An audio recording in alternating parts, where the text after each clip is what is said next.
नमस्कार, मेरा नाम है अर्पित सोनी और इसी क्लासेस पे आप सभी का स्वागत है। रिसेंटली डीआरडीओ ने एक टेस्ट कंडक्ट किया जिसमें एक हेक्साकॉप्टर यूएवी का इस्तेमाल करके एक मिसाइल को लॉन्च किया गया। अभी तक ऐसा किसी भी एजेंसी ने नहीं कंडक्ट किया था ऐसा टेस्ट। ये बहुत ही सिग्निफिकेंट है और आने वाले टाइम पे ये वार के सिनेरियो को कम्प्लीटली चेंज कर देगा। तो आइए हम जानते हैं कि क्यों ये इतना खास है और इसमें किस टाइप के मिसाइल का यूज किया गया है।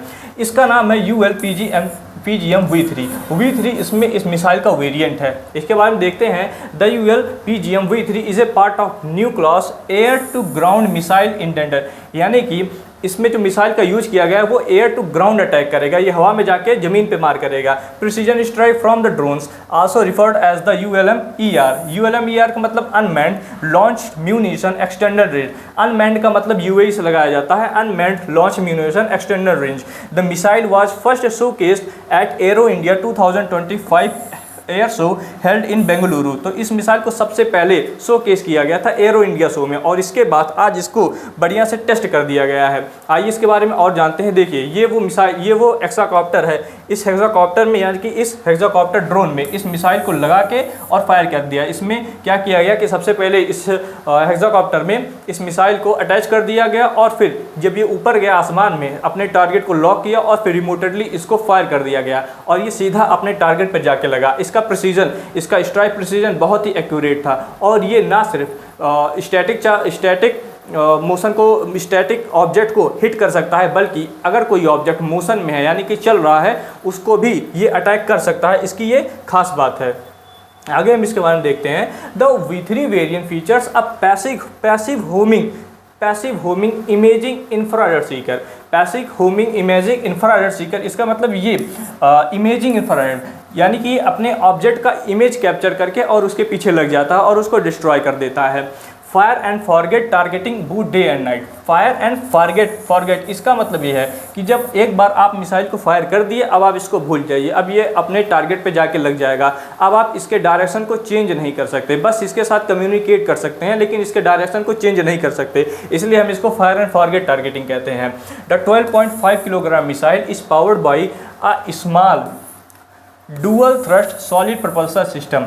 ये 12.5 किलोग्राम का मिसाइल है और इस मिसाइल को पावर कैसे मिलता है? इसके इंजन के द्वारा। ये इंजन है a small dual thrust solid propulsor system giving it an operational range up to 4 kilometre during day and 2.5 kilometre in night. तो दिन में इसकी जो रेंज होगी वो 4 किलोमीटर होगी और रात में इसकी रेंज घट जाएगी यानी कि 2.5 किलोमीटर होगी। अब आप इसमें कंफ्यूज मत होइए या फिर सोचे नहीं कि इतना कम रेंज से हम इस मिसाइल से क्या हिट कर सकते हैं, लेकिन वॉर के टाइम में हमें शॉर्ट रेंज की मिसाइल की ही जरूरत पड़ती है। लॉन्ग रेंज की मिसाइल के लिए हम उसको फाइटर जेट से भी लॉन्च कर सकते हैं, ग्राउंड से भी लॉन्च कर सकते हैं, लेकिन बहुत ही अच्छे तरीके से अपने टारगेट को हिट करना कि किसी को पता भी ना चले और टारगेट हिट जाए। मान लीजिए कि अगर कोई फाइटर जेट जाता है या कोई सोल्जर जाता है और हिट करता है तो हो सकता है कि उसको मार दिया जाए या फाइटर जेट को शूट डाउन कर दिया जाए, लेकिन एक यूएवी के केस में क्या होगा कि ये अपने टारगेट को हिट करेगा और बाय चांस अगर इसको मार दिया जाता है एनिमी के द्वारा तो भी हमें कोई लॉस नहीं होगा, हमें किसी ह्यूमन लाइफ का लॉस नहीं होगा।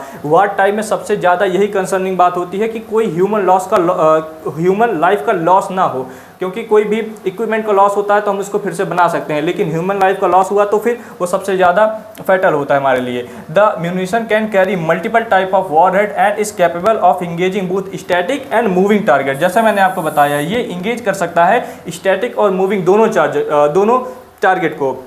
ये एक टाइप के नहीं बल्कि मल्टीपल टाइप के वॉरहेड को कैरी कर सकता है जो कि अपने डिटोनेटिंग पावर के हिसाब से उसको मार सकते हैं कि हमको लार्ज एरिया को ब्लास्ट करना है या किसी पर्टिकुलर पर्सन को मारना है या किसी घर को उड़ाना है, वो डिपेंड करता है कि हम किस टाइप के वॉरहेड का इसमें इस्तेमाल करते हैं।